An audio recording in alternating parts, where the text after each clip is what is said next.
All right, NFL Week 2 predictions. Last week we went 10-5-1. I mean, which is fine, but 3 of these games should not have happened. Anyway, let's get into Week 2. Amazon is kicking off their debut with the Chiefs versus the Chargers. Both quarterbacks had really big games last week, but I'm going to take the best quarterback in the league. He threw for 5 touchdowns last week. Give me the Chiefs. We're going to start Sunday off with the upset of the week. New England is a 2-point favorite against the Steelers. I don't care if they have TJ Watt or if they don't have TJ Watt. There is no reason they should lose this game with that defense. Give me the Steelers in the upset of the week.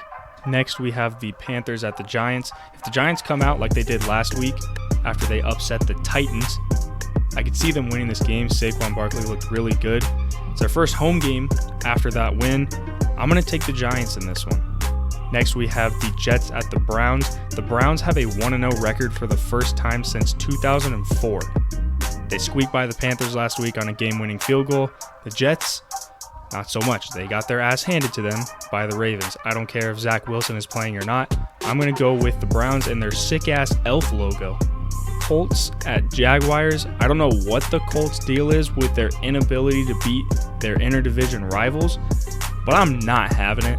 So I'm still going to go with them here because they're playing the Jags, but I'm really not as confident as I would be. Hopefully they're looking for some revenge after the Jags ended their season last year. Next, we have the Dolphins at the Ravens. This one is actually a little bit tricky for me. Lamar Jackson looked really good, but so did that Dolphins defense. But Kyle Fuller tore his ACL, and that is not good for the Ravens secondary. Jalen Waddle and Tyreek Hill already need to be watched. In general, having one of your better corners tear their ACL is not good news.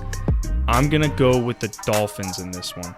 Next, we have the Bucs at the Saints. Neither team looked really that great in their wins. If the Falcons weren't hell-bent on choking every game that they play, the Saints would not be 1-0.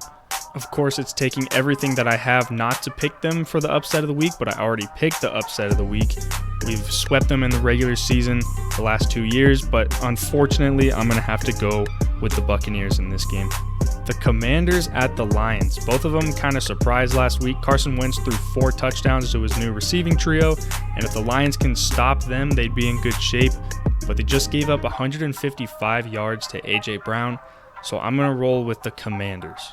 Seahawks at 49ers. The Seahawks let Geno cook, and Trey Lance did not do quite that. I still have some faith in the 49ers, though, so I'm going to give them another game that isn't in a lake to see if they're decent or not. Give me the 49ers. Next, we have the reigning, defending, choking champions at the Rams. Both of these teams had a rough first week, but I don't think that the Rams are going to follow up with another week like that. I think they're going to bounce back this week, so I'm going to take them with my lock of the week. Sorry, Falcons fans. Next, we have the Cardinals at the Raiders. The Cardinals got dominated by the Chiefs last week, so in this one, I see them dropping another game to an AFC West opponent. I think Derek Carr is going to bounce back in this one too. Next, we have the Texans at the Broncos. The Broncos are paying Russell Wilson upwards of $200 million to kick a 64-yard field goal on a 4th and 5 and waste as much time as possible. So they lost me money, so thanks to that, Nathaniel. The Texans looked better than expected against the Colts, but I'm still going to take the Broncos. Next, we have the Titans at the Bills. The Bills looked like they were unstoppable on defense, and on the other side with the Titans, the Giants stopped Derrick Henry. I can only imagine what Von Miller and the rest of the defense would do about that. But if you look back to last year, Derrick Henry will tell you something else. So keep an eye out on that, but I'm still going to go with the Bills in this one by a fair margin. And to close out Monday, Vikings at the Eagles. And this is probably my favorite game of the week. I think it's going to be a super good game. 2 really good offenses. However, the Eagles let up 35 points to the Lions. Justin Jefferson is probably going to have another big day as the Vikings move on to another win. Thank you guys so much for watching. If you enjoyed this video, go check out some more on my channel. While you're there, might as well hit the subscribe button. Until the next one, I'll see you guys later.